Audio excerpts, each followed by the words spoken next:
Well, here we have Christopher Columbus. Not sure what he has to do with Coit Tower, but hey. So in beautiful downtown San Francisco, up at a mountain peak, and what do we find? What? Coyote alert? Come on! As much as it costs to live in San Francisco, I don't get it. That's how it is. Coit Tower, tales of murals, mystery, money, mayhem, and murder. The Coit Tower was completed in 1933 by monies bequeathed from Lillie Hitchcock Coit, who lived from 1843 until July 1929, 3 months before the stock market crash that wiped out billions of dollars and further sparked the world into the Great Depression. Even prior to the crash, jobs were scarce, unemployment high, debts were rising, agricultural sales weak, and worst of all, large banks had too many non-performing loans on their books. So by 1933, half of America's banks went under, 1/3 of workers were unemployed, and money was a scarce commodity until America entered World War II in the 1940s.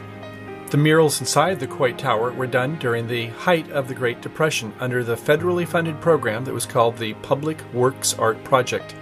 The purpose of the PWAP was to, quote, give work to artists by arranging to have competent representatives of the profession embellish public buildings, end quote. The artists were told that the subject matter had to be related to the current American scene. A few leading artists and dozens of students plus faculty staff from the California School of Fine Arts helped design and produce the artwork. Shortly after their work was completed, a 3-month longshoreman strike erupted, resulting in 6 deaths and 150 arrests, but led to the unionization of all West Coast ports. The majority of murals were done using the fresco technique similar to what you see in Michelangelo's Sistine Chapel. Fulfilling the requirement that their art support the current American scene, the theme of the frescoes addressed, quote, aspects of life in California in 1934, end quote. Inspired by Diego Rivera, the artist soon filled the walls with beautiful scenes of agriculture, education, urban and rural life, and labor in California. Shifting back to the 1850s, Eliza Coit, better known as Lillie, moved with her wealthy parents from Kentucky to beautiful San Francisco. However, fires were all too common, and soon after their move, she witnessed 2 of her friends being burned to death. Lillie, narrowly rescued by John Boynton of Knickerbocker Engine Company No. 5. Having made a lifelong impression, a few years later, she would be helping the fire department and soon would become their mascot. In her 20s, Firebell Lil married the wealthy Howard Coit, who held an important position on the San Francisco Stock Exchange, efficiently matching stock company buy and sell orders. Lillie had a reputation of smoking cigars and sometimes even dressing in men's trousers in order to gain access to the male-only gambling establishments that were found along the North Beach of the city. While Lillie was in a position of prominence among upper class, she still held a penchant in her heart for firefighting and firefighters. But not long after her husband's death, once again Lillie almost met her own demise, this time at the hands of her distant cousin and business agent Alexander Garnett. In 1903, while Lillie was discussing financial matters with Major Klung, Alexander entered her apartment with a loaded gun, angered and fearing he was losing control of her business affairs. Also under the influence of alcohol, Garnett tried to kill her, but the Major protected Lillie at the expense of his own life. The Major suffered serious injuries and subsequently died, suffering blows from his supposed friend, Alexander. Garnett served 15 years in San Quentin prison for the Major's murder, despite his plea of insanity. At any rate, Lillie did not want to endure a scandal giving the deposition on the murder from her bed. She soon left San Francisco, traveling abroad until her death in 1929. In Lillie's will, she stated that 1/3 of her fortune would be used, quote, to be expended in an appropriate manner for the purpose of adding to the beauty of the city which I have always loved. Interestingly, the San Francisco County Board of Supervisors offered the Coit trustee that Lillie's bequest be used for a road at Lake Merced, way down at the south side of San Francisco, which had nothing to do with her vision to add to the beautification of the city.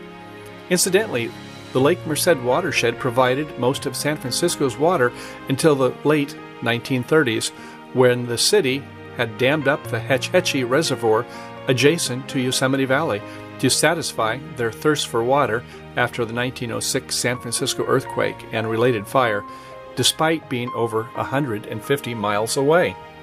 Regardless, the Lake Merced Road proposal was quickly nixed by her executors, insisting that the $118,000 Coit bequeathment serve as a suitable memorial, not simply a public development project. And so came the most fitting memorial, the Coit Tower, near Lillie's Telegraph Hill residence. Before her demise, Lillie commissioned the statues of 3 firefighters, one carrying a woman in his arms. However, that statue remains at the Washington Square Park, even though she intended it to someday be moved atop Telegraph Hill. Lillie goes down as being the San Francisco firefighters' unofficial patron saint. And so it goes. In addition to the spectacular 187-foot Coit Tower itself, the ground floor houses one of the best collections of fresco murals created under President Roosevelt's Federal Art Project to depict California life during the Great Depression. But that said, some of the upper class were particularly uncomfortable with the leftist artists going so far as to depict Nelson Rockefeller drinking a martini with a woman of ill repute.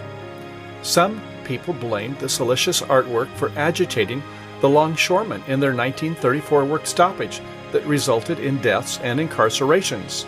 Finally, local artists had to padlock the Coit frescoes for several months and have the most controversial works painted over.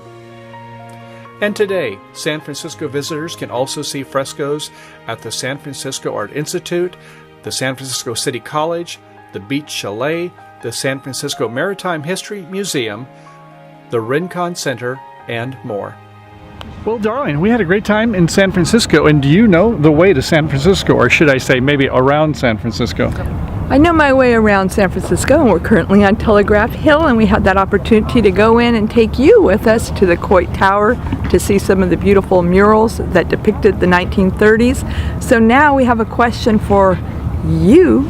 Honey, what's that question? The question is it real or is it Memorex? No, the question is the Coit Tower actually, what does it represent? I mean, it was like Lillie Coit really loved the idea of making a commemoration to firemen with her bequeathment. And so here it is. So the question is that a fire hose with a nozzle on the end of it?